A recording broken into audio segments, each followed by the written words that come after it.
କବିତା କ'ଣ ଏ କବିତା? କିଛି ଅକ୍ଷରର ସାହାଯ୍ୟରେ ଗଢ଼ି ଉଠିଥିବା ପଦର ସମାହାର, ନା ଯମଜ ଅଳଙ୍କାର ଦ୍ୱାରା ସୁସଜ୍ଜିତ ହେଉଥିବା ସାହିତ୍ୟ ସଂସ୍କାର? ମୋ ପାଇଁ କବିତା ଶୂନ୍ୟ ନୀରବରେ ଶୁଣାଯାଉଥିବା ଘଣ୍ଟାର ଟିକ୍ ଟିକ୍ ଶବ୍ଦ ପରି, ଯିଏ ମାଡ଼ି ଚାଲିଥାଏ ମନରେ ମୋର ନେଇ ଭାବନାର ଅସଂଖ୍ୟ ଲହରୀ।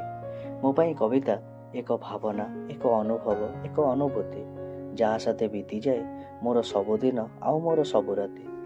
ମୋ ପାଇଁ କବିତା ତମସାର କଳା ଅନ୍ଧକାରରେ ଲୁକାୟିତ ସୂର୍ଯ୍ୟ କିରଣ ଭଳି, ବାହାର ପଟରୁ ଦିଶେ ନାହିଁ କିନ୍ତୁ ମନ ଭିଯାଏ ମୋର ଭାବନାର କାଳି।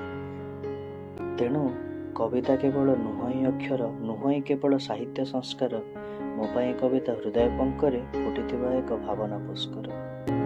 ଶବ୍ଦର ତୁଳି ଆଉ ଭାବନାର ରଙ୍ଗ ସାହାଯ୍ୟରେ ଆଙ୍କି ହେଉଥିବା ଜୀବନର ଚିତ୍ରାଙ୍କନ ହିଁ କବିତା।